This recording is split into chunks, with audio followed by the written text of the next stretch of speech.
Blood soaked through the surgical gown, warm and sticky against my scrubs. Not my blood. The golden retrievers. 12 hours of emergency after emergency, and this last one had been touch and go. Internal bleeding from a hit and run. The dog made it. Barely. I stripped off the gown and tossed it in the biohazard bin, my hands shaking from exhaustion and adrenaline crash. 2:17 in the morning. The clock on the wall mocked me with each tick.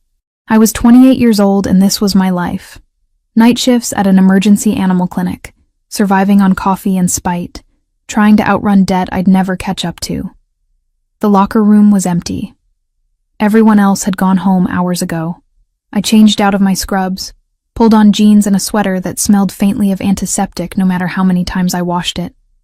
My reflection in the mirror looked hollow. Dark circles under green eyes, hair pulled back in a messy bun. I looked older than I was. Felt it too. The parking lot was a lake. Rain hammered down so hard I could barely see my car through the glass doors. Of course, because tonight hadn't been brutal already. I pulled my jacket tighter and ran for it. Water soaked through my shoes in seconds. The cold bit at my ankles as I fumbled with my keys, hands clumsy with fatigue. My ancient Honda sat alone in the far corner where I always parked it. Away from the nice cars. Away from the risk of door dings I couldn't afford to fix. The envelope. God, the envelope. It sat on my passenger seat where I'd left it this morning. Red. Bright crimson red with final notice printed across the front. Rent was due 3 days ago. My landlord had been patient until he wasn't. And the student loan payment I'd deferred twice already. The interest compounding. Drowning me slowly. I started the engine. The wipers fought a losing battle against the downpour. Visibility was maybe 10 feet. Maybe. But I lived 20 minutes away, and every minute I sat here was another minute I wasn't in bed, wasn't unconscious, wasn't thinking about the golden retriever's owner crying while I operated, or the stack of bills on my kitchen counter, or the fact that both my parents were dead, and I was completely alone in this. The streets were abandoned. Just me and the rain, and the red glare of traffic lights reflecting off wet asphalt. I should have called an Uber, should have waited it out. But I was so tired. Tired of being careful. Tired of being responsible. Tired of everything. The light ahead turned yellow. I slowed. My brain felt stuffed with cotton. Thoughts moving through molasses. The envelope crinkled as I shifted in my seat. $1,200 for rent. $300 for the loan payment.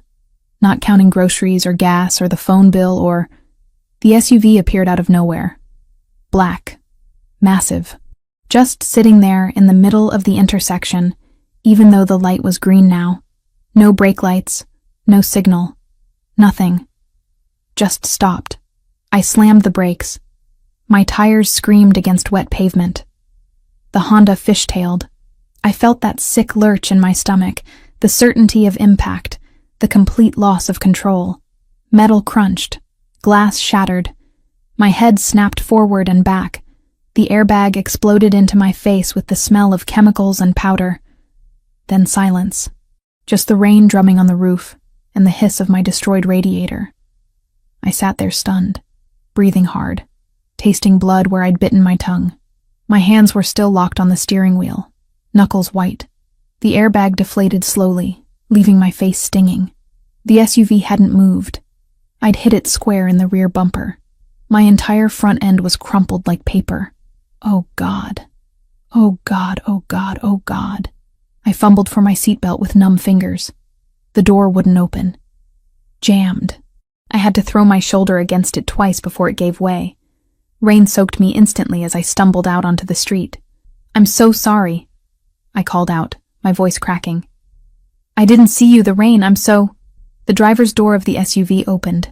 A man stepped out. Tall, maybe 6'2". Dark suit despite the hour, despite the weather. No umbrella. He stood in the downpour like it wasn't even happening, water streaming down his face, his dark hair slicked back. Then I saw his eyes. Light brown, almost amber in the streetlight. Cold, assessing. The kind of eyes that saw everything and forgot nothing. Behind him, Another vehicle materialized from the darkness. I hadn't even noticed it. Another black SUV. Men emerged, 3 of them, also in suits, also moving with that peculiar grace that said they were used to violence. Ice flooded my veins. "I'm sorry," I said again, hating how my voice shook. "My insurance will cover—" "Stay there." His voice was quiet, controlled. The kind of quiet that was more terrifying than shouting. An accent underneath the words. Italian, maybe.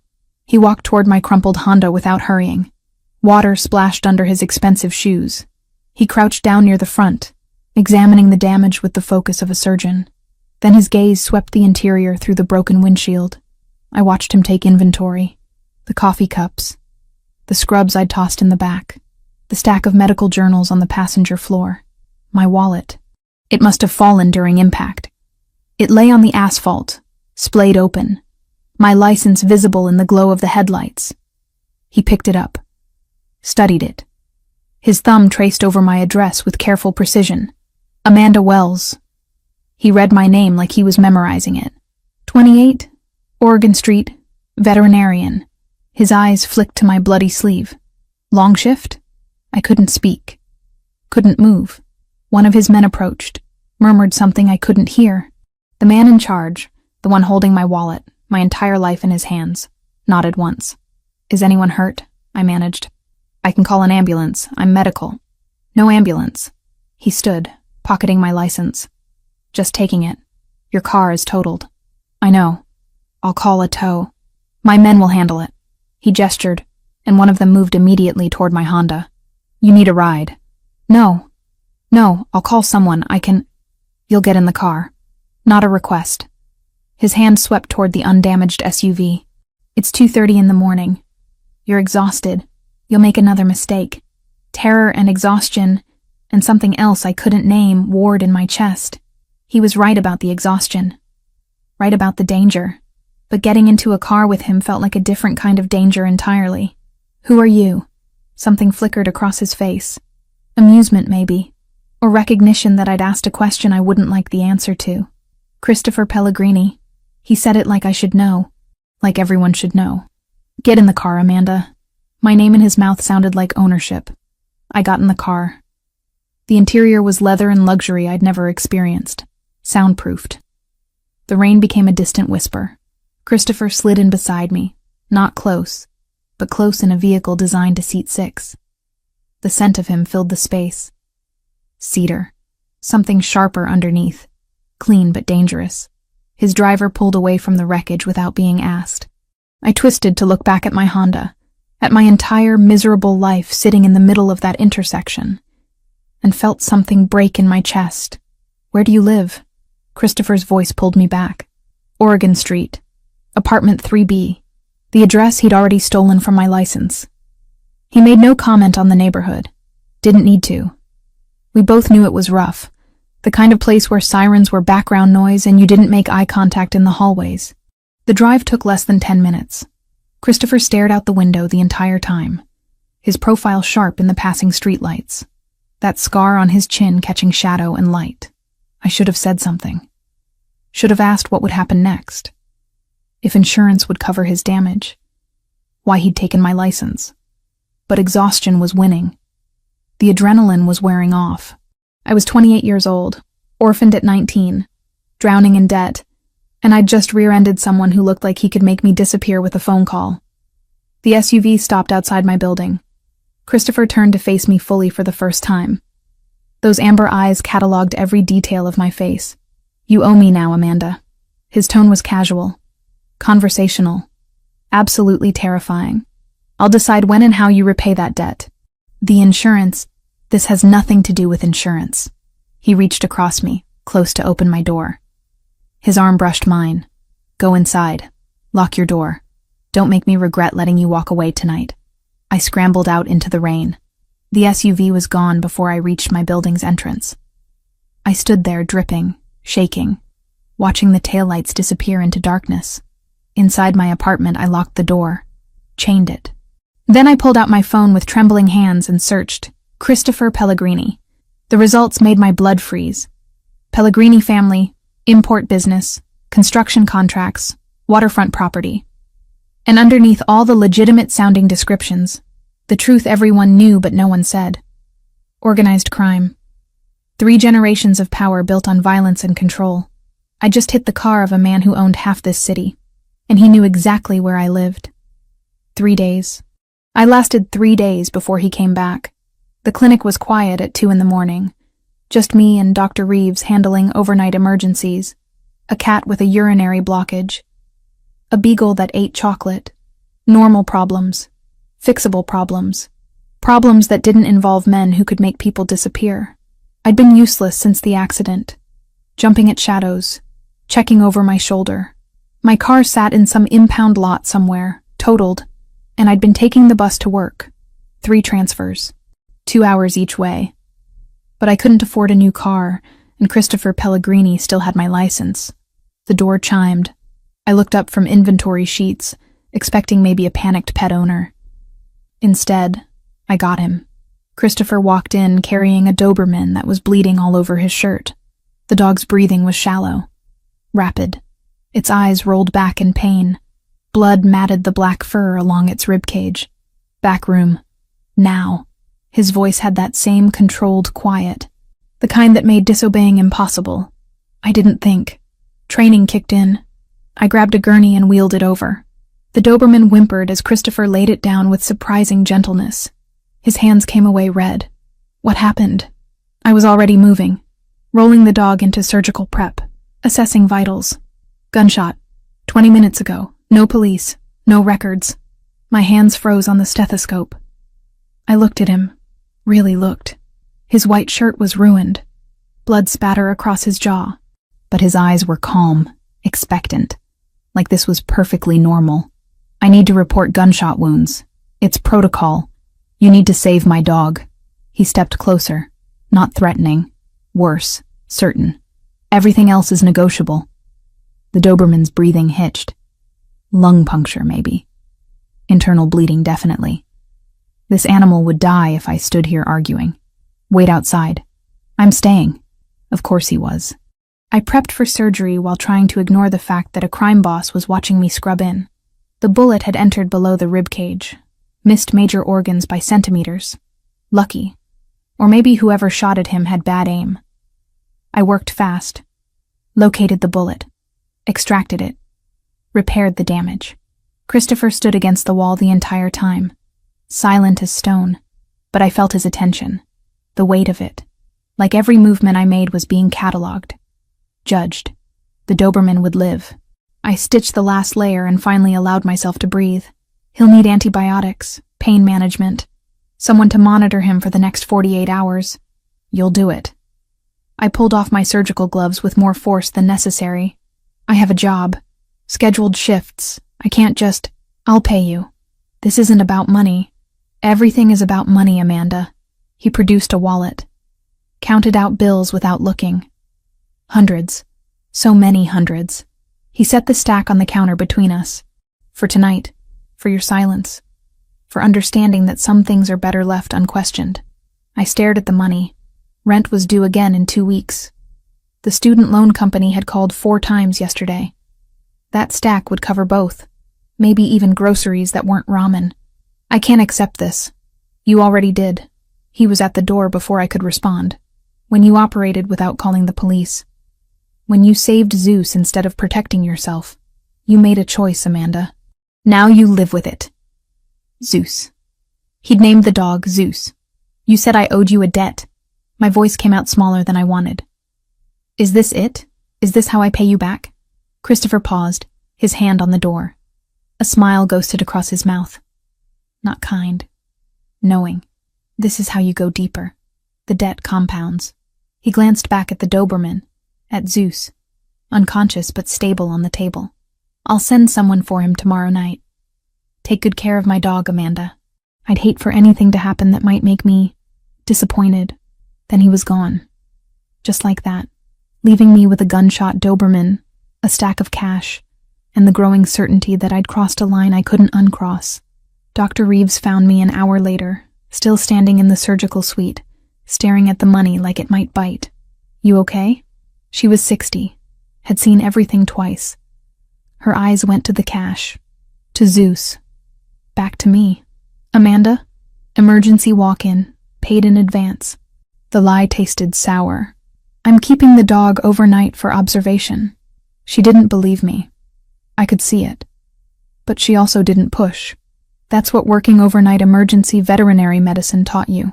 Sometimes you didn't ask questions. Sometimes you just cleaned up blood and moved forward. I stayed with Zeus through the night. Monitored his vitals. Changed his IV. Stroked his head when he started to wake, confused and hurting. He had kind eyes. Trusting. The kind of dog that loved completely. No questions asked. Unlike his owner. By morning, Zeus was stable. Alert. Even attempting to wag his tail when I brought food. I should have been relieved. Should have called whoever Christopher sent to collect him and washed my hands of this entire situation. Instead, I counted the money. Used half to pay my landlord. Put the rest toward the minimum payment on my loans. The first payment I'd made on time in 6 months. It felt like signing a contract in blood. The car appeared the next morning.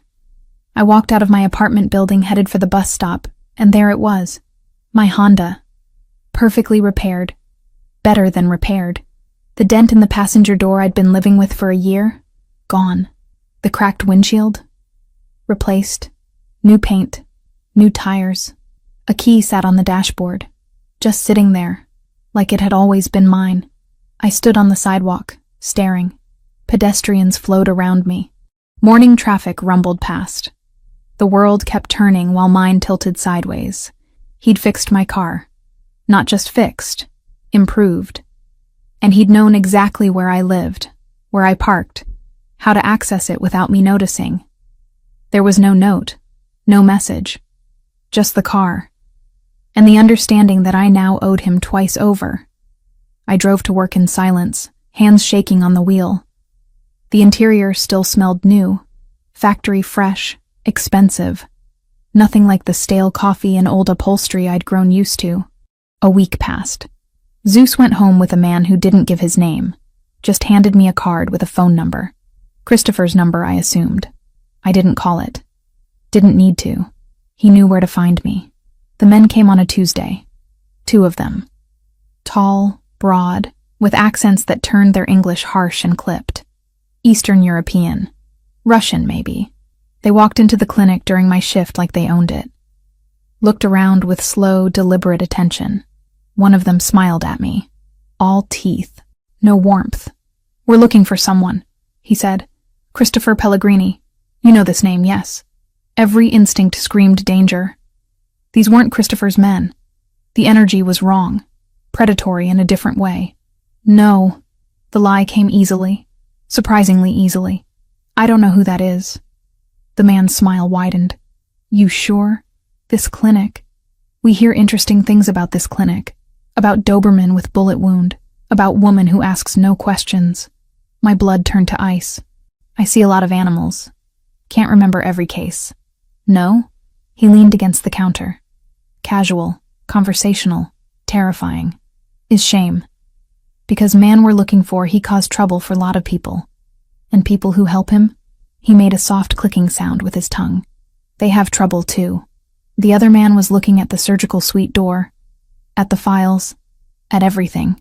Memorizing. "I can't help you." My voice stayed steady through sheer force of will. "Now, if you're not here for veterinary services, I'll have to ask you to leave." They left. But slowly. Taking their time. Making sure I understood this wasn't over. I locked the door behind them with trembling hands. Called Dr. Reeves. Made up an excuse about feeling sick. Left an hour early through the back exit. The gray sedan appeared 3 blocks from my apartment. Following just far enough back to be noticed. Wanting to be noticed. A message. A threat. A promise. I'd thought I understood fear when I was 19 and orphaned. When the hospital called to say my parents were dead. When I realized I was completely alone. This was different. This was the kind of fear that had teeth. That followed you home. That waited outside your door while you lay awake wondering if tonight was the night someone decided you knew too much.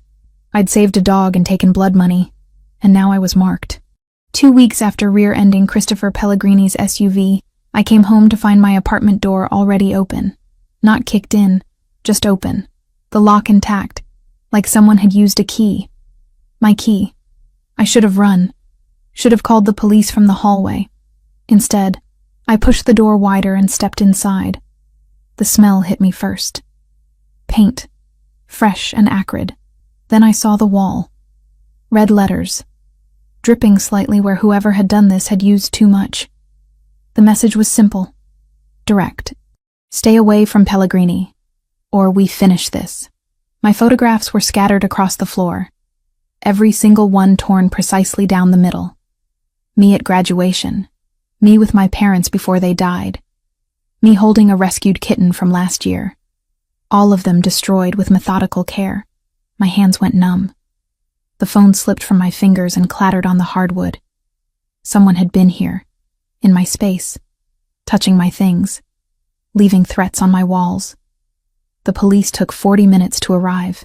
2 officers who looked bored before they even crossed the threshold.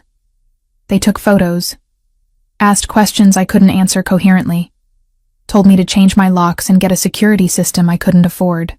Probably just kids, the older one said, scratching notes on a pad that would go nowhere. Vandalism's up in this neighborhood. You should consider moving somewhere safer. They left me with a case number and zero comfort. I was sitting on my couch, staring at the ruined wall, when Christopher arrived. He didn't knock, just walked in like he owned the building. 3 men flanked him, all wearing the same dark suits, the same alert expressions. One immediately started photographing everything. Another began checking the windows. Christopher stood in the center of my destroyed living room, amber eyes cataloging every detail. His jaw was tight. A muscle jumped beneath the scar on his chin. How did you know? My voice sounded distant. Disconnected. I have people watching. He moved to the wall, studying the paint. Not well, apparently, since they didn't stop this. You've been watching me? He turned. You became my responsibility the moment you saved Zeus. Did you think those men who came to your clinic were selling Girl Scout cookies? The memory crashed back. The Russians with their sharp smiles and sharper questions. The gray sedan that had followed me home. Bakiri. Christopher said the name like a curse. Albanian syndicate. They want territory I control. Have wanted it for 6 months. Your leverage now. A pressure point. I thought back to the men in the clinic.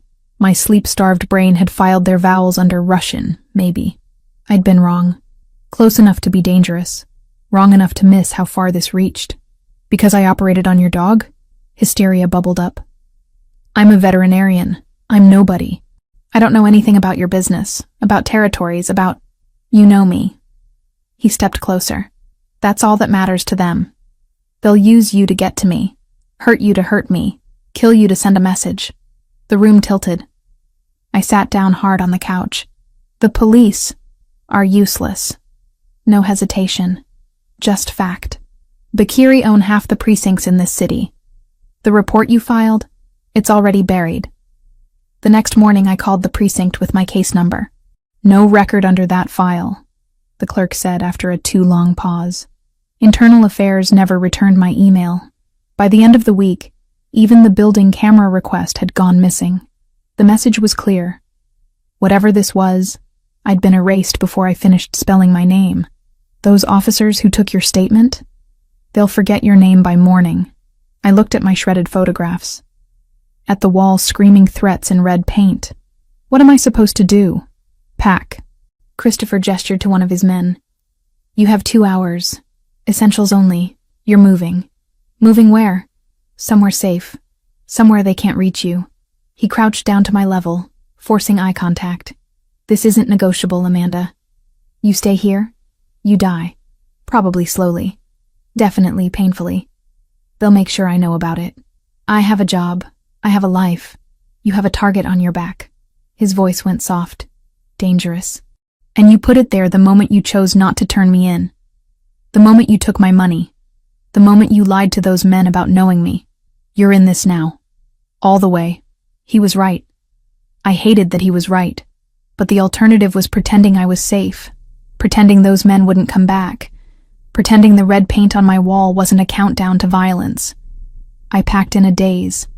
Clothes, toiletries, the few photographs that weren't destroyed.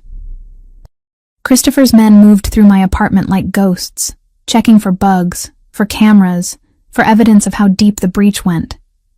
The drive took 30 minutes into the suburbs I'd only seen from the highway. Houses gave way to estates. Estates gave way to compounds hidden behind walls and gates. Christopher's property made my entire apartment building look like a garden shed. Stone walls, 12 feet high. Cameras every 20 yards. Men in casual clothes with radio earpieces positioned at intervals that looked random but definitely weren't. The gate required a code, a fingerprint scan, and visual confirmation before it would open. The house itself was modern. All clean lines and dark wood and windows that were definitely bulletproof. It sprawled across manicured grounds, 3 stories of controlled luxury that screamed both wealth and fortress. West wing. Christopher led me through a foyer with ceilings that soared. 3rd door. Your suite, private bathroom, lock from the inside if it makes you feel better. The suite was bigger than my entire apartment. King bed, sitting area, bathroom with a soaking tub. Everything in shades of cream and soft gray. Beautiful. Sterile. A gilded cage. I can't live here. You'll adjust. Christopher set my bag down. Rules are simple. You don't leave without escort. You don't tell anyone where you are. You don't make contact with anyone I haven't cleared. You work your scheduled shifts. My men drive you. They wait. They bring you back. What am I? A prisoner? You're alive. He moved to the door. That's more than you'd be if I left you in that apartment. Remember that when you start feeling trapped. The first week was suffocating. I woke in that enormous bed disoriented every morning. Went to work with a silent man named Frank, who drove like every intersection might hide assassins. Worked my shifts while he waited in the parking lot. Came back to the mansion and retreated to my suite like a ghost haunting someone else's life. Dr. Reeves noticed. You look exhausted. Everything okay at home? Renovation issues. The lie tasted sour. Staying with a friend until it's done. She didn't push. I was grateful. Christopher was rarely there. I'd see him in passing, coming back late, leaving early, always in those dark suits, always with that contained energy that suggested violence held on a leash. We didn't speak, didn't need to. The house staff treated me with careful courtesy, like I was something fragile, something temporary. Zeus found me on day 5. The Doberman appeared in the hallway while I was wandering, restless and trapped. He limped slightly still, healing from the gunshot wound I'd repaired, but his tail wagged when he saw me. Recognition. Joy. I sat down on the marble floor and he came immediately, pressing his head against my chest. I buried my fingers in his fur and finally, let myself cry. For my destroyed apartment. For the life I'd lost. For the debt I could never repay. When I looked up, Christopher was standing at the end of the hall, watching. His expression unreadable in the low light. He remembers you, Christopher said quietly. Dogs don't forget kindness. I didn't respond. Couldn't. Zeus licked my face, and Christopher turned away, leaving me alone with the only creature in this fortress who didn't see me as a problem to be solved. 1 month into living at Christopher's estate, I'd learned the architecture of his life through sounds and silence, the low rumble of engines arriving at odd hours, murmured conversations in rooms I wasn't invited to enter, the particular cadence of his footsteps on marble floors. Confident, measured, nothing wasted. I could tell his mood by how he closed doors. Soft clicks meant control intact. Slams meant something had gone wrong in his world of shadows and violence. I learned he preferred whiskey, not the cheap stuff I'd bought on sale. Crystal decanters filled with amber liquid that probably cost more than my entire liquor cabinet had. He drank it neat. No ice, no water, just burning clarity in a glass he'd hold for minutes before actually drinking. I learned he read constantly. Books in what I eventually confirmed was Italian. Leather-bound volumes he'd touch with reverence, he showed nothing else. He'd sit in the library with Zeus at his feet, completely absorbed. And in those moments, he looked younger, less like a man carrying the weight of blood and legacy. I learned he barely slept. Some nights I'd wake at 3 in the morning and see light bleeding under his study door. Other nights I'd hear him pacing, back and forth, back and forth, the rhythm of a caged predator trying to remember what freedom felt like. Once, around 4 a.m, I heard him shout, not at anyone, just a raw sound torn from somewhere deep. Nightmares, maybe, or the past refusing to stay buried. I lay in my enormous bed, staring at the ceiling, wondering what demons chased a man like Christopher Pellegrini through darkness. We never spoke about it. That was our unspoken agreement. He didn't ask why I sometimes took showers at 2 a.m. just to cry where no one could hear. I didn't ask what made him scream into emptiness. We existed in parallel universes under the same roof. Zeus became my lifeline. The Doberman followed me everywhere when I was home. Kitchen, where staff prepared meals I barely touched. Library, where I'd lose myself in books that weren't mine. Gardens, where security cameras tracked my every movement. But at least I could feel sky overhead. Zeus didn't care about debts or danger, or the fact that I was essentially a prisoner in paradise. He just pressed his massive head against my leg and asked for attention with those soulful eyes. I'd sit on the ground and let him lean his full weight into me, and for those moments I felt less alone. Christopher noticed. He always noticed everything. I'd catch him watching me with Zeus, something unreadable flickering across his face before he'd deliberately turn away, like witnessing that connection hurt somehow. The dinners were torture disguised as civility. The house staff insisted on serving meals in the formal dining room when Christopher was home. 20-foot table, 18 chairs. Just the two of us at opposite ends like strangers pretending at normalcy. You can eat in your room if you prefer, Christopher said one evening, cutting into perfectly prepared steak with surgical precision. No one requires your presence here. I pushed food around my plate. Expensive food I couldn't taste past the anxiety coating my tongue. I'm not hiding in my room like a child. Most people find meals with me uncomfortable. I'm not afraid of you. His knife paused mid-cut. Those amber eyes lifted to mine. Held. Assessed. You should be. Most people are. Well, I'm not most people. Something flickered in his expression. Amusement, maybe. Or recognition. No. You're definitely not. The tension between us was becoming impossible to ignore. Little moments that meant nothing, and everything simultaneously. His hand brushing mine when he passed the salt shaker. The way his gaze would linger when he thought I wasn't looking. How we'd both reach for the coffee pot at the same time during breakfast and freeze, too close, breathing the same air before one of us would retreat. It was dangerous. I knew it was dangerous with the same certainty I knew fire burned. He was 35 years old and had built an empire on violence. I was 28 and drowning in a world where morality had different definitions. But knowledge didn't stop the wanting. Didn't stop my heart from racing when he entered a room. Didn't stop me from lying awake imagining what his hands would feel like on my skin. 3 weeks into this impossible situation, he finally explained the war properly.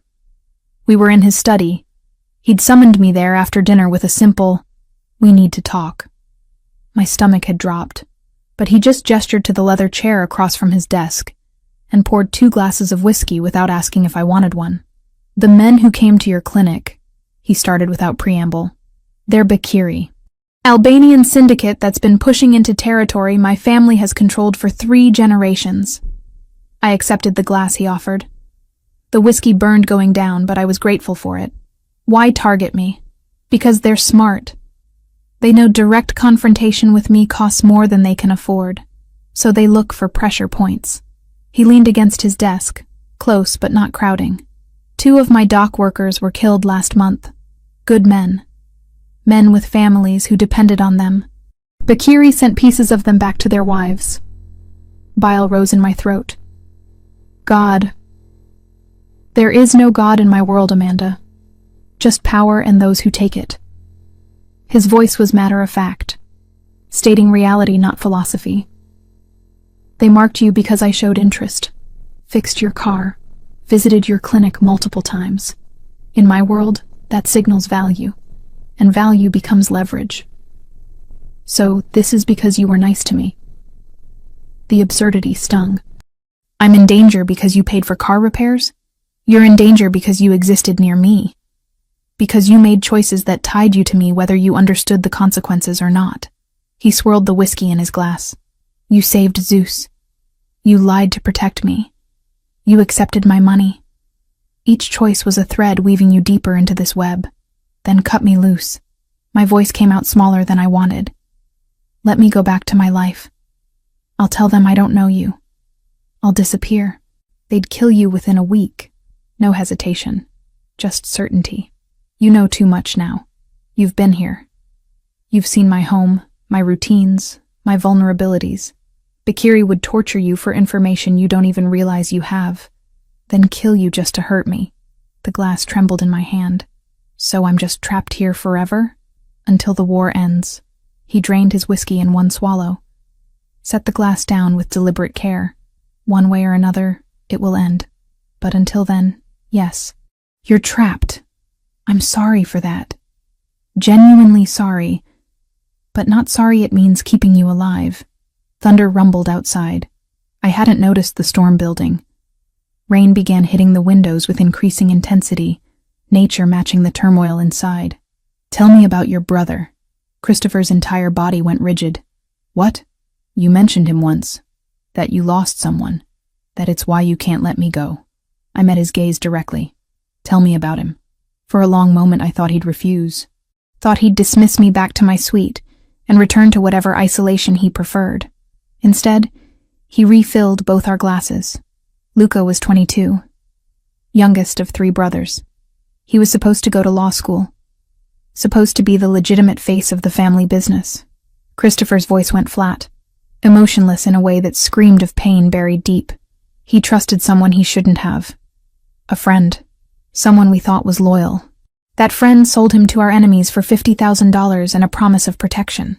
What happened? They took 3 days to kill him. Made sure we knew every second of it. By the time we found his body, he was unrecognizable.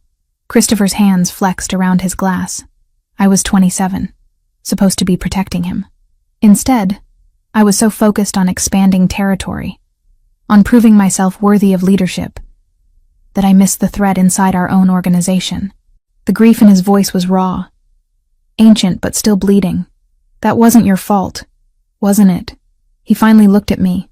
I should have seen it. Should have known. Should have protected what mattered instead of chasing power I already had.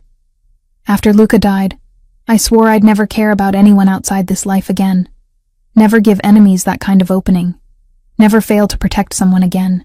But you climbed out of a wrecked car and apologized for the accident even though you were terrified. You saved Zeus without asking questions. You looked at me like I was human instead of monster. His voice dropped. And now I can't stop thinking about what happens when this ends. When you leave. When I have to watch you walk away because keeping you means destroying you. My heart hammered against my ribs so hard I thought he'd hear it. What do you want from me, Christopher? The question hung between us. Heavy, dangerous, inevitable. He closed the distance in 2 strides, crowded me against the bookshelf without actually touching. So close I could feel heat radiating from him.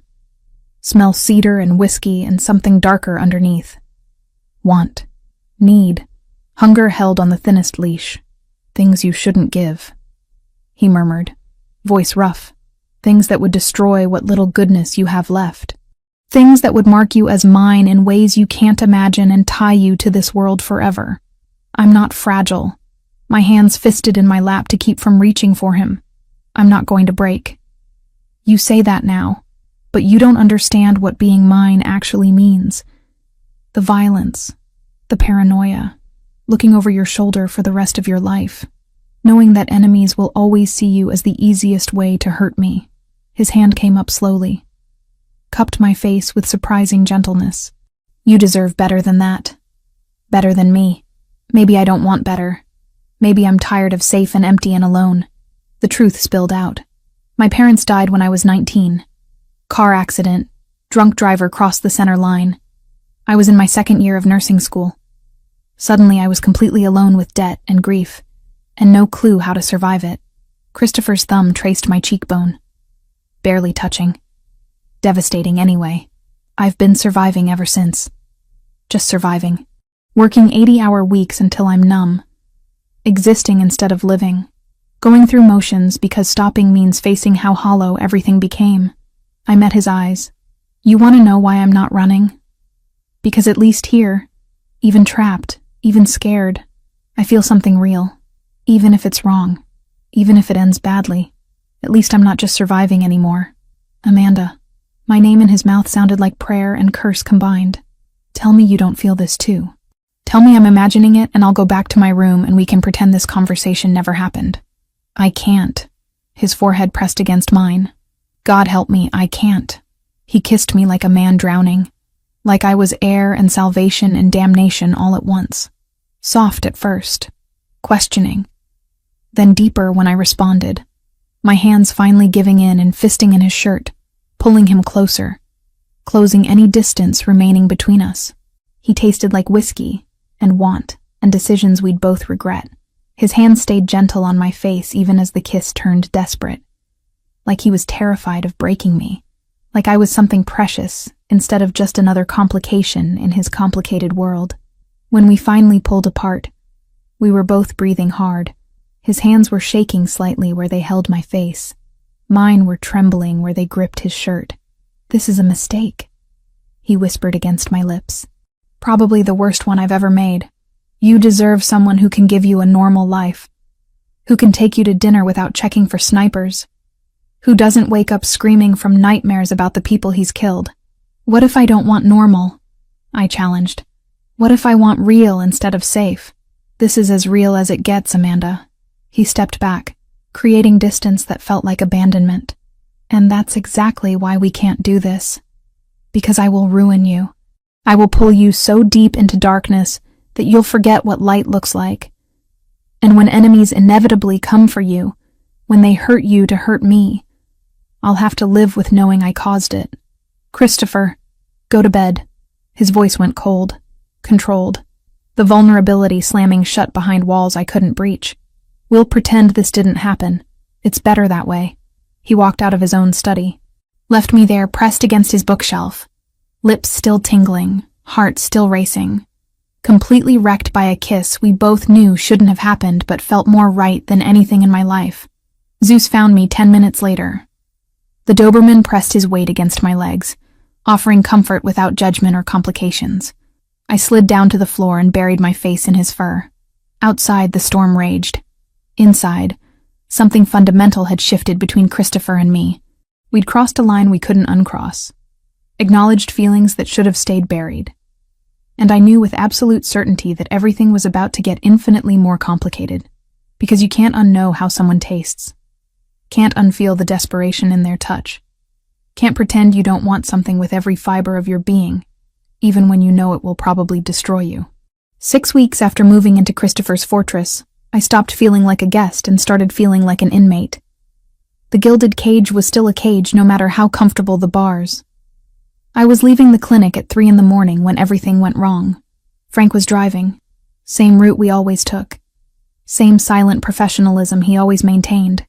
I was half asleep in the back seat, my head resting against the window, thinking about the chocolate lab I'd just operated on. Bloat. We'd caught it in time. The dog would live. I didn't see the first vehicle until it was too late. Black sedan, no plates. It came out of nowhere and slammed into Frank's side of the SUV.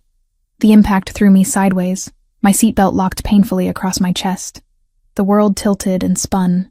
Frank was already moving, gun drawn, shouting into his radio. But there were more vehicles now. 2 more sedans boxing us in. Men emerging with weapons that looked military-grade even to my untrained eye. Then Christopher's voice crackled through the radio. He was close. He'd been following in a second vehicle I hadn't known about. Always watching. Always there. The passenger door flew open. Christopher grabbed my arm and hauled me out. His other hand held a gun I'd never seen him carry before. Bigger than I expected. Heavier looking. Stay behind me. Do not move. Do not run. Gunfire erupted. The sound was nothing like movies. Sharper. More violent. It echoed off buildings and car metal and made my ears ring instantly. Christopher fired back. Calm. Methodical. Like this was a Tuesday. Frank was shooting from cover. 2 more of Christopher's men appeared from the follow car. The ambush became a firefight in the middle of an empty avenue. I couldn't breathe. Couldn't think. My veterinary training was screaming about taking cover, about getting small, about protecting vital organs. But my body was frozen. One of the attackers broke from cover, ran toward us. Christopher didn't hesitate. 2 shots, center mass. The man dropped like his strings had been cut. That's when I saw his face. Young, maybe 25. Eyes wide with shock and pain. Blood spreading across his shirt in an obscene bloom of red. Christopher moved forward, stood over him. The man was gasping, trying to speak, begging maybe. I couldn't hear over the ringing in my ears and the continued gunfire. Christopher fired once more, point blank. The man stopped moving. I threw up, right there on the asphalt, bent over and heaved until there was nothing left. The firefight ended as suddenly as it started. 4 bodies on the ground. 1 vehicle speeding away into darkness. Sirens in the distance, but Christopher's men were already moving, clearing the scene with practiced efficiency. Amanda. Christopher's hand on my back. We need to go. Now. I let him guide me into another vehicle. Couldn't look at him. Couldn't look at anything except my hands shaking in my lap. There was blood on my shoes, not mine. Splatter from when he'd executed that man 3 feet away from me. The drive back to the estate was silent. Christopher kept glancing at me. I felt his attention but couldn't meet his eyes. Couldn't reconcile the man who'd kissed me in his study with the man who'd just killed someone with the same detachment I used putting down suffering animals. Except that man hadn't been suffering. He'd been begging. And Christopher had ended him anyway. Inside the mansion, Christopher dismissed his men with curt orders. Then he turned to me. Blood spatter on his neck, his shirt torn, a wound bleeding through the fabric at his ribs that he was completely ignoring. You're hurt, I heard myself say, veterinarian instincts kicking in past the shock. It's nothing. You're bleeding. Amanda, sit down. I pointed at the nearest chair. My voice came out steadier than I felt. Let me see it. He sat, pulled his shirt off without ceremony. The wound was a graze along his left ribs. Bullet had carved a furrow through skin and muscle. Not deep, but bleeding steadily. I fetched supplies from the medical kit I knew was in every room of this paranoid fortress. My hands shook as I cleaned the wound. Christopher watched me the entire time. Silent. Assessing. Say it. He finally murmured. Say what? Whatever you're thinking. That I'm a monster. That you want to leave. That you can't look at me without seeing those men die. I pressed too hard with the antiseptic. He didn't flinch. You executed him. My voice cracked. He was down. He was done. You could have just left him.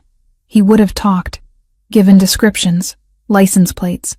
Everything Bakiri needed to trace us back here. So you killed him? Yes. No apology. No justification beyond cold practicality. Just, yes. I'm a veterinarian. I started wrapping gauze around his torso. I'm used to blood. I've euthanized animals. I understand ending suffering. But that's not what you did. You killed him to protect yourself. To protect me. And you didn't even hesitate. No, I didn't.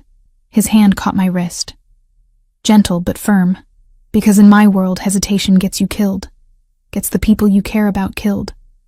That man and his friends came to kidnap you. To hurt you. To use you against me. I didn't show mercy because they wouldn't have shown you any. So I'm just supposed to accept that? Accept that people die because of me? People die because of their choices. They chose to come after what's mine.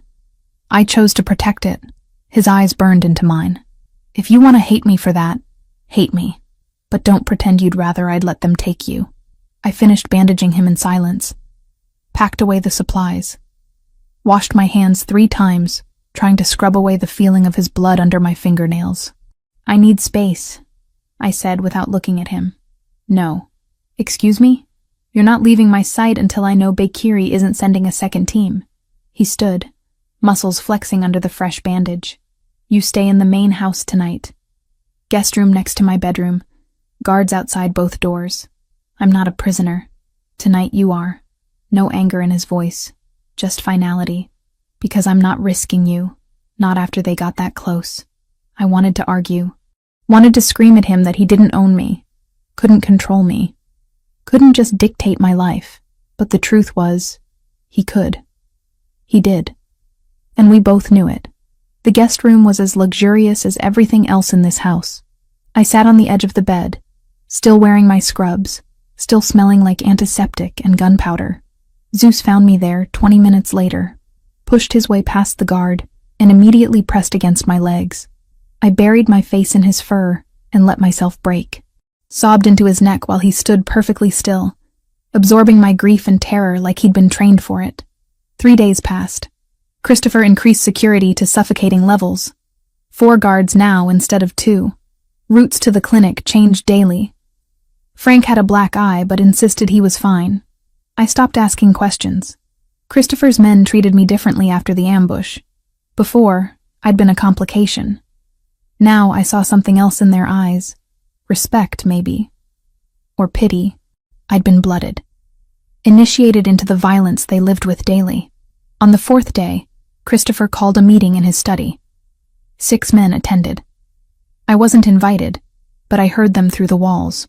Raised voices, accusations. Someone questioning whether I was worth the risk. Vincent Grimaldi. I'd met him once. Christopher's right-hand man. 40 years old. Cold eyes. Colder demeanor. She's a liability. Vincent's voice carried clearly. Bakiri knows about her. They'll keep coming. How many men do we lose before you admit this is about your ego? Not strategy. Careful. Christopher's voice went deadly quiet. I'm saying what everyone's thinking. You made her a target by showing interest. Now you're weakening our position trying to protect her. Send her away. Cut her loose. End this. Silence. Then a crash. Something hitting a wall. More voices. Orders barked.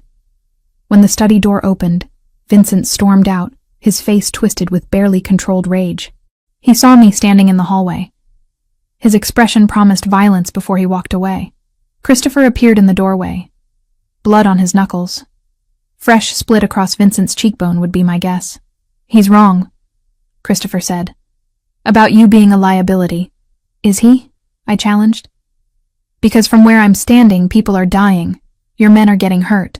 All because you fixed my car and I saved your dog. From where I'm standing, you're the first real thing I've had in 15 years. He closed the distance between us. So yes, I'll burn this entire operation down before I let them touch you. Call it ego if you want. Call it weakness. I call it the only thing that makes me feel human anymore. My heart hammered against my ribs. This isn't sustainable. You know that. Then we make it sustainable. We end Bakiri. We finish this war. And we find a way forward that doesn't require you to witness executions or me to choose between you and my people. And if we can't? His hand cupped my face, thumb tracing my cheekbone with heartbreaking gentleness. Then I choose you anyway. Every single time. That night, I understood something fundamental had shifted. I wasn't just trapped in Christopher's world anymore. I was becoming part of it. And the terrifying truth was that part of me didn't want to fight it anymore. 2 months after rear-ending Christopher Pellegrini's SUV, I woke in his bed, not the guest room. His bed. We'd crossed that line 3 nights ago after Vincent's outburst. After Christopher had chosen me over his organization's concerns. After I'd stopped pretending I wanted to leave. The sheets were expensive. Everything in Christopher's life was expensive, but they smelled like him. Cedar and something warmer. And that made them worth more than any price tag could convey. He wasn't there. The space beside me was cold. I found him in his study, shirtless, reading reports with that intense focus he brought to everything. Zeus lifted his head from where he'd been sleeping at Christopher's feet, tail thumping once in greeting. You should still be sleeping, Christopher said without looking up. So should you. It's 5 a.m. Bakiri wants to meet. He set down the papers. Neutral territory. They're proposing a truce. My stomach dropped. It's a trap. Probably. His tone was casual, like discussing weather instead of potential assassination. But I have to go anyway. Show weakness now and this war drags on another year. Then don't go. Send someone else. I don't ask my men to do things I won't do myself. He finally looked at me. Those amber eyes tracked every detail of my face. That's how you keep loyalty, by bleeding alongside them when it matters. I moved around his desk, stood between his legs where he sat. His hands found my hips automatically, pulling me closer. This intimacy was still new, raw. Every touch felt significant in ways I couldn't articulate. When? Tonight. 8 o'clock. Warehouse district. Public enough that outright violence would draw attention. Private enough for real conversation. His thumbs traced circles on my hip bones through the shirt I'd stolen from him. I'll have 20 men positioned within 2 blocks. Another 10 inside. If it goes bad, we're prepared. And if they're more prepared, then you inherit a very complicated estate and several offshore accounts. He said it like a joke. It wasn't. There's a safe in the library. Combination is your birthday. Everything you need is inside. Passports, cash, instructions for... I kissed him to shut him up, hard, desperate. He responded immediately, standing, lifting me onto his desk without breaking contact. Papers scattered. Neither of us cared. When we finally pulled apart, I pressed my forehead against his. You're coming back. Yes. Promise me. Amanda. Promise me, Christopher. His hands cupped my face with heartbreaking gentleness. I promise. I'll come back to you. Always. The day dragged. I went to work. Operated on a cat with a bowel obstruction. Sutured a dog who'd tangled with barbed wire. Mundane emergencies that felt surreal when I kept checking my phone. Counting down hours until Christopher walked into potential ambush. Frank drove me home in silence. He knew. Everyone knew. The entire organization was holding its breath. Christopher left at 7:30. Dark suit, no tie. Gun holstered where I could see it, and at least 2 more I knew he carried hidden. He kissed me at the door, slow and thorough, like memorizing the taste of me. I'll be back by midnight. I watched the convoy disappear down the drive. Then I did what I'd never allowed myself to do before. I went to his study, opened that safe with my birthday as combination, stared at the contents that represented Christopher preparing for his own death. 3 passports with my face and different names. 50,000 in cash. Deeds to properties I'd never heard of. A letter with my name on it in his handwriting. I didn't read it. Couldn't. Reading it felt like accepting he might not come back. Zeus found me there at 9 o'clock, pressed against my legs. We sat on the floor together, him with his head in my lap, me counting minutes and praying to gods I'd stopped believing in when my parents died. The convoy returned at 11:47. I heard the engines. Ran to the window, counted vehicles, all of them accounted for. Christopher emerged from the lead SUV, whole, alive, scanning the grounds with that perpetual vigilance before his eyes found me in the window. The relief almost knocked me over. He came inside, dismissed his men with curt orders, found me standing in the foyer, shaking, tears streaming down my face that I hadn't realized I was crying. Hey, he crossed to me in 3 strides, pulled me against him. I'm here. I'm okay. I promised, didn't I? I hit his chest. Once. Hard. Don't ever do that again. Can't promise that. Then take me with you next time. I'd rather die beside you than wait here wondering if you're already dead. Something in his expression cracked. He kissed me. Fierce. Claiming. Then swept me up and carried me upstairs like I weighed nothing. We made love differently that night. Not the desperate collision of our first times. Slower. More intentional. Like we had time now. Like we'd both stopped pretending this was temporary. Afterward, lying tangled together, he told me about the meeting. Bakiri offered 50-50 split of the port operations. They keep their routes. We keep ours. Peaceful coexistence. What did you say? No. I offered them $2 million to leave entirely. Compensation for whatever investments they'd made. Clean break. They refused? They countered with $3 million and maintained presence. I walked away. His fingers traced patterns on my spine. This doesn't end with compromise. It ends with one of us controlling everything, or both of us destroying each other trying. So we're back where we started. Not quite. He shifted to look at me. They're nervous. Bakiri himself looked older than his file photos. Tired. This war is costing him more than he expected. He'll either escalate soon or fold. We just need to survive whichever choice he makes. I pressed closer to him. Tell me something true. Something you've never told anyone else. Christopher was quiet for so long, I thought he wouldn't answer. Then, my father used to beat my mother. Every night he drank, which was most nights. She'd hide us in the basement.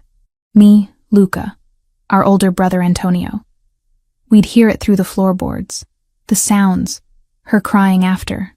My heart broke. Christopher. When I was 12, I tried to stop him. He broke 3 of my ribs and told me real men don't cry. Antonio was 15. He went after him with a kitchen knife. Father took it away, used it on him instead. Antonio survived, but he was never the same after. Left the family at 18. I haven't seen him in 20 years. That's why you became this. I touched his face, to never feel powerless again. That's why I became a monster. There's a difference. His eyes held mine. I'm not a good man, Amanda. I've killed people who probably didn't deserve it. I've hurt families, destroyed lives, built an empire on suffering I tell myself is necessary, but probably isn't. And yet you rescued animals with Zeus. You protect people under your command. You've never once made me feel unsafe even when I should. Because you're different. How? Because you make me want to be the man I might have been if my father hadn't beaten humanity out of me. He pulled me closer. You make me remember what softness feels like, what trust means, what it's like to care about something more than survival and power. I kissed his jaw, his chin, that scar I'd memorized. Tell me something else. Like what? Like what you want. Not for the organization, not for survival. What do you want for yourself? Christopher was silent again. Then, I want to watch you work in a clinic that's yours. Not the emergency place where you're overworked and underpaid. Your own space. Built exactly how you want it. I want to come home to you every night and not wonder if someone's going to use you to hurt me. I want normal, even though I've never had it and don't know what it looks like. Tears pricked my eyes. That's the most romantic thing anyone's ever said to me. It's not romantic. It's selfish. I'm asking you to build a life with a man who might die violently any day, who brings danger everywhere he goes, who will never be safe or simple. I don't want safe or simple. I want you. Exactly as you are. Broken parts and all. I kissed him. My parents died when I was 19. I spent 9 years being alone, working until I couldn't feel anything. Surviving but not living. You've made me feel alive again. That's worth more than safety ever could be. He made love to me again. Tender this time. Like I was something precious instead of just desired. And somewhere between heartbeats and gasped breaths and whispered promises, I understood we'd crossed a threshold we couldn't return from. I was his, and he was mine. And whatever came next, we'd face it together. The clinic felt different that night. 3 months after rear-ending Christopher's SUV, 3 months of living in his fortress, and I was suffocating under layers of protection that felt more like burial. I need space, I told him over breakfast. Just a few hours at work without guards hovering, without feeling watched every second. Christopher's jaw tightened. That scar on his chin caught morning light through the windows. No, I'm not asking permission. I'm telling you I can't breathe. My hands shook around my coffee mug. I love you. I've accepted this life, but I need to feel like myself for one night, like a veterinarian. Not your possession. The word landed between us like a grenade. His eyes went dark. Dangerous. But underneath I saw something else. Understanding. Because he'd been caged too, just in different ways. Frank wasn't an option. His doctor had benched him after the concussion, and Christopher refused to pull Rafe off a port run. Vincent volunteered before I could argue. All clipped efficiency and a promise I was too tired to interrogate. I'll keep her in sight, boss. Vincent escorts you. He stays within sight. You don't leave the clinic. 4 hours maximum. He stood, came around the table, tilted my chin up with one finger. And you wear this. He fastened something around my neck. Small pendant. GPS tracker disguised as jewelry. Non-negotiable. I should have argued. Should have recognized the wrongness of Vincent specifically. But I was so desperate for freedom that I missed every warning sign. Vincent drove in silence. He'd barely spoken to me since that fight with Christopher weeks ago, since Christopher had chosen me over organizational concerns. The resentment radiated off him in waves I was too relieved to properly register. The clinic was busy. Saturday night emergencies. A cat who'd eaten lilies, dog with bloat, rabbit with GI stasis, normal problems, fixable problems, problems that had nothing to do with gunfights or territorial wars, or men who killed without hesitation. I lost myself in work, operated on the dog, stabilized the cat, tube-fed the rabbit. For 4 blessed hours, I was Dr. Amanda Wells again, instead of Christopher Pellegrini's weakness. Vincent waited in the parking lot. I saw him through the windows occasionally, leaning against the SUV, on his phone, not watching the perimeter like Frank would have, not scanning for threats with that perpetual vigilance Christopher's men usually maintained. My shift ended at 11.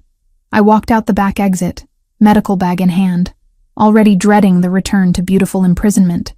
The parking lot was empty except for Vincent's SUV, and a white van I didn't recognize parked 3 spaces away. Vincent pushed off from the vehicle. Ready? Something in his tone was wrong. Too casual, too relaxed. But I was tired, and my guard was down and I didn't process it fast enough. The van doors slid open. 3 men emerged, moving fast, professional. One grabbed me from behind before I could scream. Arm across my throat, hand over my mouth. My medical bag hit the asphalt.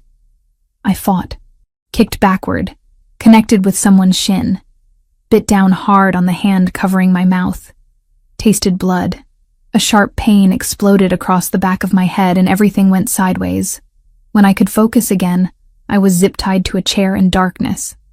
Concrete floor, metal walls, the smell of rust and ocean salt. Warehouse, port district maybe. My head throbbed where they'd hit me. Blood dripped down my neck.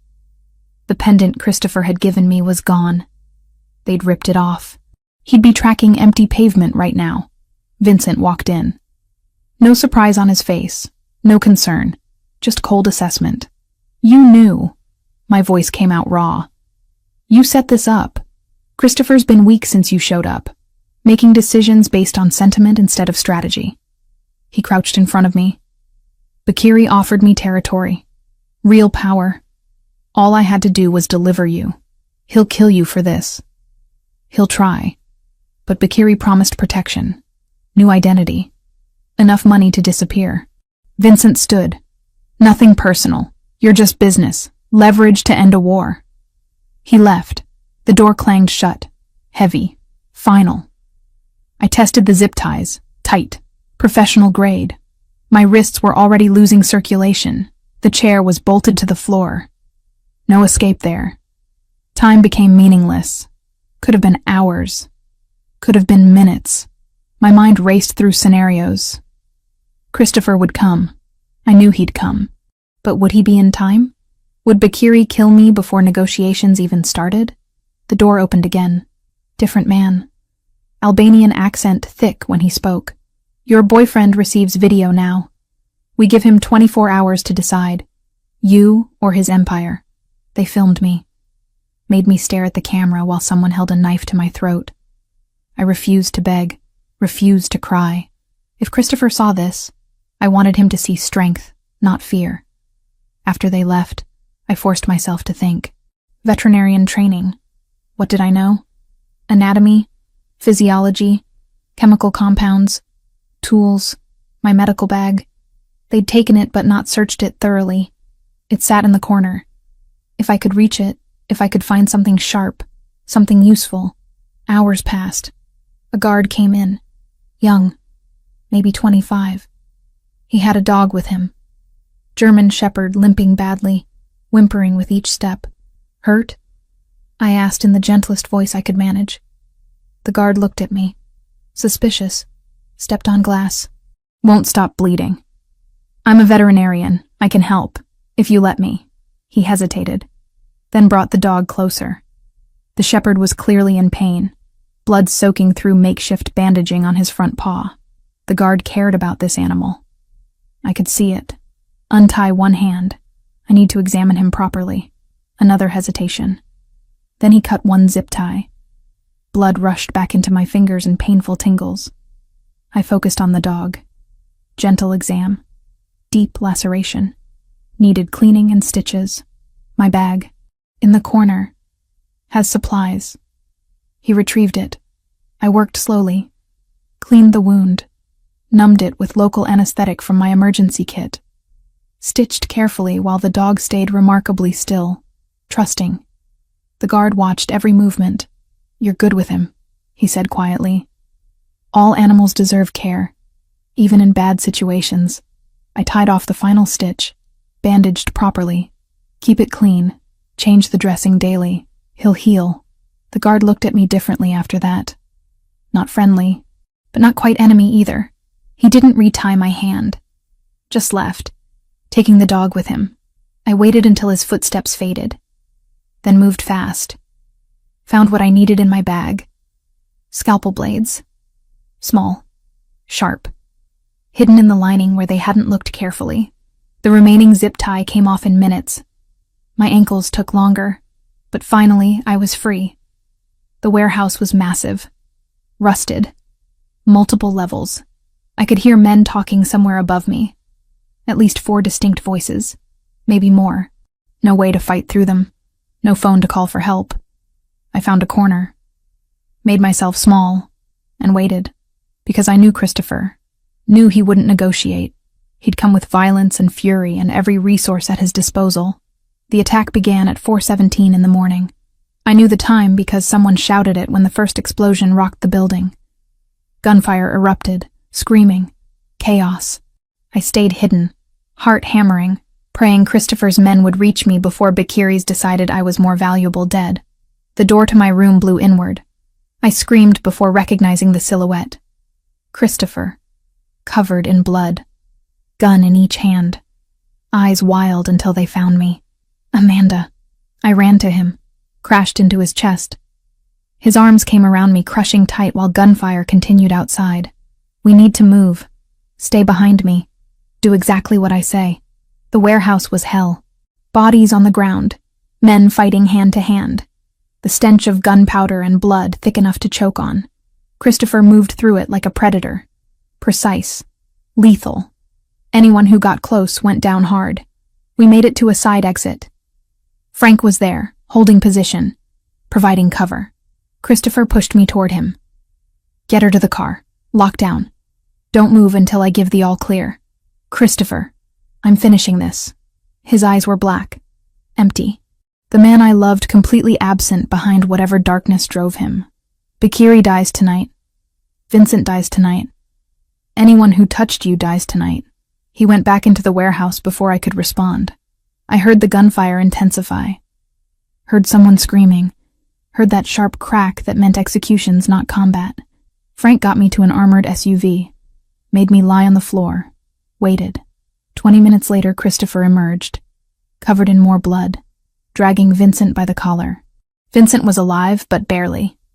Christopher threw him at another man's feet. Said something I couldn't hear. The man nodded. Hauled Vincent away. Then Christopher came to me. Opened the door. Pulled me out. Held me so tight I couldn't breathe. "He's dead. Bakiri's dead. It's over." I clung to him, shaking. "Vincent, we'll wish he died tonight. But death's too quick. Too easy. He betrayed family." Christopher's voice was empty, final. That requires something slower. I didn't ask what he meant. Didn't want to know. Just pressed closer to the only solid thing in a world gone violent. We drove home as dawn broke. Christopher held my hand the entire way. Neither of us spoke. What was there to say? I'd been kidnapped. He'd waged war. We'd both survived. But something fundamental had shifted again. I'd seen the absolute depths of what Christopher was capable of, and I'd contributed to my own rescue using skills meant to heal. We were both covered in blood, both changed by violence, both alive when we shouldn't be, and somehow, impossibly, that was going to have to be sufficient foundation for whatever came next. 3 weeks after the warehouse massacre, I woke to find Christopher standing at the window, staring at nothing. The nightmares had started for him. Not every night, but often, he'd wake gasping, reaching for weapons that weren't there, fighting battles that existed only in memory. I never mentioned it. Just held him until the trembling stopped, until he remembered where he was, and that the war was finished. The aftermath was brutal in ways I hadn't anticipated. Vincent's betrayal had exposed cracks in Christopher's organization. Loyalties questioned, alliances tested. 3 more men were removed quietly, their treachery discovered too late to prevent damage, but early enough to stop total collapse. I didn't ask what happened to them. Some questions had answers I didn't want living in my head. The Bikiri syndicate had fractured after their leader's death. Some scattered back to Europe. Others tried negotiating with Christopher for scraps of territory. He showed no mercy. Within 2 weeks, the Albanian presence in the city had been completely erased. Christopher consolidated power with ruthless efficiency that should have terrified me. It didn't. Not anymore. I'd seen too much. Become too complicit. Crossed too many lines to pretend moral superiority. But the physical recovery was easier than the psychological. My wrists healed where zip ties had cut circulation. The concussion faded. Bruises yellowed and disappeared. My body returned to normal while my mind struggled to reconcile who I'd been with who I was becoming. Christopher never left my side those first weeks. Canceled meetings, delegated responsibilities, just stayed. We didn't talk much. Didn't need to. His presence was enough. Solid. Real. Proof that we'd both survived. On the 3-week anniversary of my kidnapping, I made a decision. I'm going back to work. Christopher looked up from his breakfast, studied me with those amber eyes that saw too much. You sure? I need to feel useful, normal, like myself again. I reached across the table, took his hand. I can't stay locked in this house waiting for the next threat. That's not living. That's just existing. He nodded slowly. Security stays. Frank drives you. 2 guards minimum. Non-negotiable. I know. I did know. Would always know. This was the price of loving him. But I need this. Please. Then you'll have it. His thumb traced my knuckles. But not the emergency clinic. Somewhere else. Christopher. I bought the building on Maple Street. 3,000 square feet. Zoned for veterinary practice. It's yours. Set it up however you want. Hire who you need. I'll fund everything. I stared at him. You bought me a clinic? I bought you freedom. Within limits. Within protection. But freedom. He stood. Came around the table. Crouched beside my chair. You've given up everything for me. Your independence. Your safety. Your entire life. Let me give you something back. Let me give you the career you deserve. Tears blurred my vision. That's the second most romantic thing you've ever said to me. What was the first? That you'd burn your empire for me. His hand cupped my face. I would. I will. If it ever comes to that choice again, you win. Every single time. 3 months later, I stood in my clinic. My clinic. With my name on the door. Dr. Amanda Wells, DVM. Specializing in emergency care and rescue rehabilitation. The space was exactly what I'd imagined. Modern equipment, surgical suite that rivaled hospitals, comfortable waiting area, office where I could actually do paperwork without feeling like I was suffocating in someone else's space. Christopher had spared no expense, but he'd also respected every choice I'd made. Hadn't tried controlling the design or hiring. Just provided resources and stepped back. I hired 3 technicians and a receptionist. Good people with solid experience who didn't ask too many questions about why 2 armed guards were always present. The neighborhood learned quickly that this veterinarian had protection. No one bothered us. No one dared. The work saved me. Saved us. Gave me purpose beyond being Christopher Pellegrini's weakness. I was a veterinarian again. Healing animals. Saving lives. Making a difference in ways that had nothing to do with organized crime. Christopher would visit sometimes. Usually late. After his own work finished. He'd sit in my office and watch me do paperwork. Zeus at his feet. Content just being near me. You're happy here, he observed one night. I am. I looked up from inventory lists. Thank you. For understanding what I needed. You've changed me, Amanda. made me want things I never thought possible. Normalcy, peace, a life that isn't just violence and survival. He paused. Marry me. The question stunned me into silence. Not because you're obligated, not because you're in too deep to leave, because I love you, because I can't imagine waking up without you beside me, because you're the only good thing I've ever created. He pulled a ring from his pocket. Simple, elegant, a sapphire surrounded by diamonds. Marry me and make me believe I'm worth redemption. Yes. The word came out choked by tears. Yes, I'll marry you. He slid the ring on my finger. Perfect fit. Like everything with us. Unlikely. Complicated. Absolutely right. The wedding happened 4 months after my kidnapping. Small ceremony in Christopher's gardens. Maybe 30 people. His remaining trusted men. A few of my co-workers who'd become friends. Dr. Reeves cried when she hugged me. The kind of fierce, relieved tears only people from the night shift understand. I slipped an envelope into her hand later. The first donation to the hardship fund she'd always wanted for Tex. Anonymous, I said. She didn't ask from who. No family for either of us. We were both orphans in different ways. I wore champagne silk. Not white. White felt dishonest given everything we'd done, everything we'd become. Christopher wore a dark suit. No tie. His gun conspicuously absent for the first time I'd witnessed. The vows were simple, traditional. We promised forever, knowing forever in our world had no guarantees. Promised faithfulness, while acknowledging we'd both killed to protect what we had. Promised love despite understanding love for us meant something darker, more complicated than normal people experienced. When Christopher kissed me as his wife, Zeus barked once. Approval from the dog who'd brought us together. The reception lasted hours. Men I knew had killed, for Christopher toasted our happiness with genuine warmth. I danced with my husband, while guards watched the perimeter, and the sunset painted everything gold. That night, in his bed that was now our bed, Christopher traced the line of my spine with careful fingers. I never thought I'd have this. Have what? Peace. Someone who knows exactly what I am and stays anyway. A future that looks like more than just surviving the next war. He pressed his lips to my shoulder. Thank you for choosing me, for not running when you had the chance. I never had a choice. I rolled to face him. Not really. You've been it since that night in the rain, since you stepped out of that SUV and looked at me like I mattered, like I was worth protecting even when I was nobody. You were never nobody. You saved Zeus. That made you everything. 6 months later, I woke to nausea that wouldn't quit. Christopher knew before I did.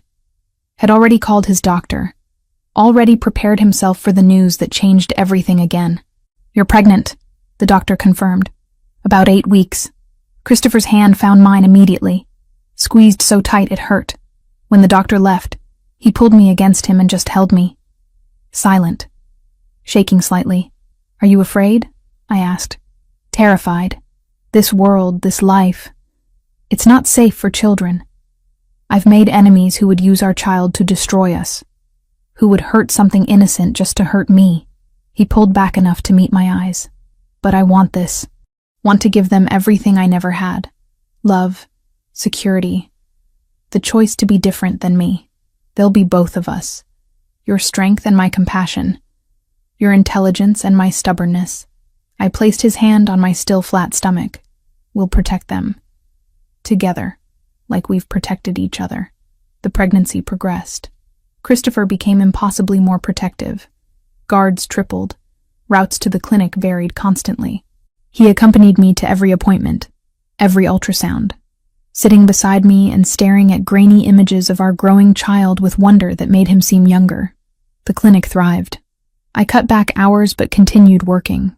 Christopher expanded the building, added a wing specifically for rescue rehabilitation, funded entirely by legitimate investments he'd been building.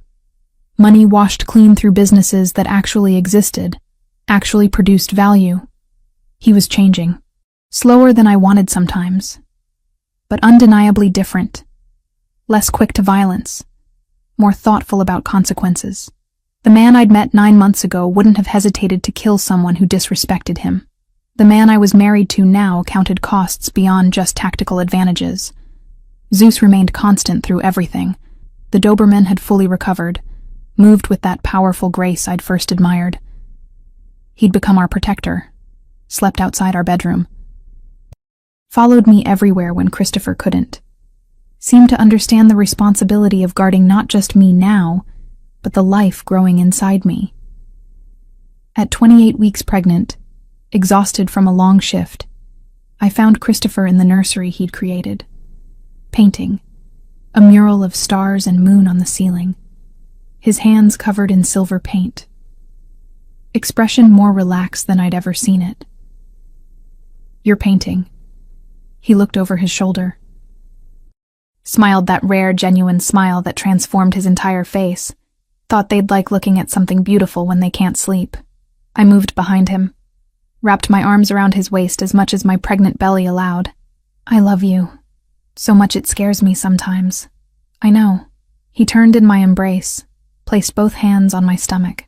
Our daughter kicked against his palm. His expression went soft, vulnerable. She's going to have everything: safety, education, the choice to be whatever she wants. Doctor, artist, anything but this life. She'll choose her own path. Just like we did. Our path nearly killed us both multiple times. But we survived. We're here. We're building something real. I kissed him. That's more than most people can say.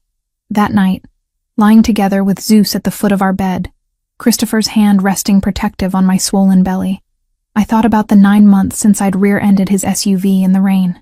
9 months that had contained a lifetime of violence and love and transformation. I'd lost my independence, my anonymity, my safety, but I'd gained a husband who'd kill for me without hesitation. A home built on loyalty and blood. A future I'd never imagined wanting. I'd chosen this, chose him, chose a life where danger was constant, but love was absolute. And despite everything, despite all the darkness, I'd choose it again, every single time.